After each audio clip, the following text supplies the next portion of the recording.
Director of International Public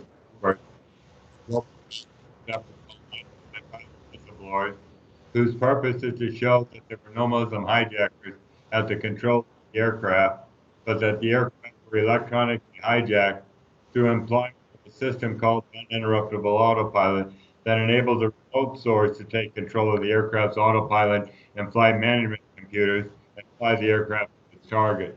Now, once this system is engaged, the pilot can no longer disconnect. Now, we have a website at 911pilots.org and a YouTube channel at 911 Pilots. If you'd like additional information regarding this system or the flight resume of the alleged hijackers, just visit those sites for more information. For myself, I commenced flying over 50 years ago in 1968, and over the course of the next 35 years, flew a total of 15 different aircraft, accruing over 20,000 flight hours. I can unequivocally say without reservation or embarrassment that I could not have flown the flight profiles on 9/11, and neither could the hijackers. I have with me today Captain David Walden. He's in Texas. He's going to be the one interviewed today. Thank you, David, for joining us. Thank you. Could you start off by telling us what year you commenced flying and what type of aircraft you flew and the positions you flew in, your whole history of aviation here? Yes, sir. I started flight training in 1969 in a Cessna 172.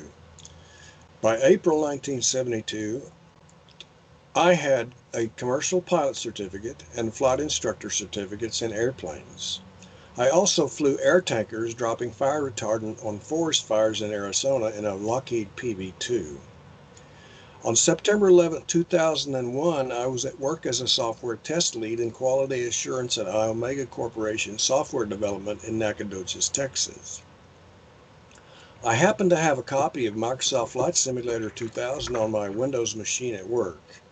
I also happened to have been a flight instructor for 23 years, a first officer, which is co-pilot, also known as second in command, line captain, which is pilot in command, director of training, check airman, that is, I gave the crew their check rides to remain legal, chief pilot and director of operations for a scheduled regional airline flying de Havilland DHC-6-300-Twin Otter turboprops, Beechcraft C-99 turboprop airliner, and Piper PA-31T3 turboprop commuters, and then as a first officer with American Eagle Airlines out of DFW on a British Aerospace Jetstream 31 turboprop.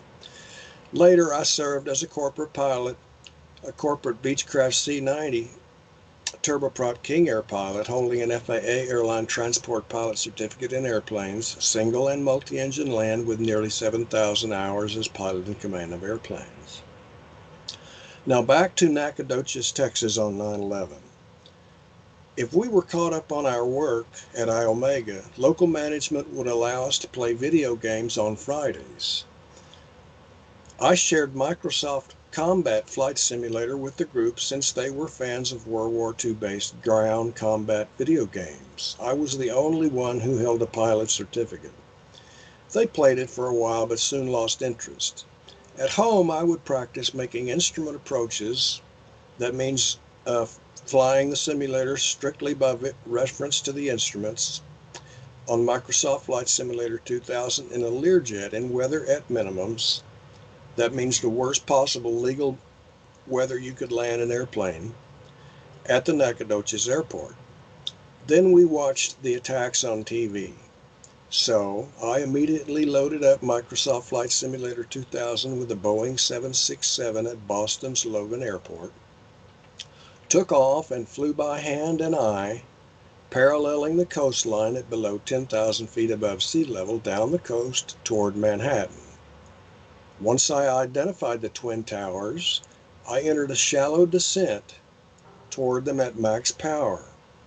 Now, with all of my experience and ratings, I over-controlled the simulator so badly that by the time I got to the towers, I was in a PIO, a pilot-induced oscillation, rocking the wings back and forth all the way to wingtips vertical in left and right rolling swings. I couldn't stop it. I arrived at the Twin Towers with the wings vertical in a 90-degree bank and flew right between the towers, completely missing both of them. I could not do it. Sure, it was only Microsoft Flight Simulator 2000, not the real thing, but it was real enough to prove to me that I couldn't do it without a lot of practice and maybe never. Thank you, David. Well, with those credentials, you certainly would qualify as an expert witness as a pilot. Would you be willing to testify under oath on Abs- camera before a federal grand jury or in a court of law, attesting abs- to what you just said? Absolutely. Okay, let's talk about the Pentagon profile. You talked about the Twin Towers and the impact there. The American Flight 77, flown allegedly by Saudi Arabian hijacker Hani Hanjour, a 29-year-old, approached the Pentagon from the west and at 7,000 feet commenced a descending, accelerating corkscrew turn to arrive at the surface at precisely ground level without striking the surface, hitting the Office of Naval Intelligence at over 5,000 feet, 5,000 knots. This maneuver was replicated in a simulator, and they brought a young pilot in with the equivalent resume as the hijackers had. And every time he attempted this replication of the maneuver, he crashed the simulator. Now, there were more experienced pilots, very experienced pilots, who also attempted to replicate this maneuver, and they also crashed the simulator. So given your knowledge of Hani Hanjour's experience, given that he came to the States in the mid-90s and trained a little while and went back to Saudi Arabia, and in January 2001 he returned to the States and tried to re-enroll in the school that he was flying out of before, and they would refuse to accept him because he was such a poor student when he was there before. In August 2001, a month prior to 9/11, he went to the Freeway Airport in Maryland and tried to rent a Cessna 172, and they refused to rent the aircraft to him because he could not handle or land a Cessna 172. Now, given that experience level or lack thereof, do you believe that he could have flown the flight profile? And if not, why not? No, he could not have flown it because that airplane, that heavy jet, is nothing like a Cessna 172. As I demonstrated to myself, I couldn't, with all my ratings, I could not fly a Boeing 767 simulator. So it's ludicrous for anyone to believe that Hani Hanjour could have pulled off that maneuver. I certainly couldn't do it. I couldn't either. Now you flew the Cessna 172, and you've flown modern commercial jet aircraft. Could you describe the differences between flying a jet and flying a 172? Well, there's really no comparison. The Cessna 172 is more like a Volkswagen Beetle compared to a Mack truck with regards to a wide body jet. There's just no comparison, especially given the instrumentation in the cockpits.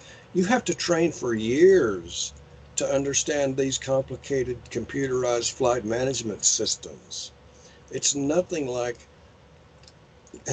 stepping into a Volkswagen Beetle and driving off in it. You really have to know what you're doing. Right.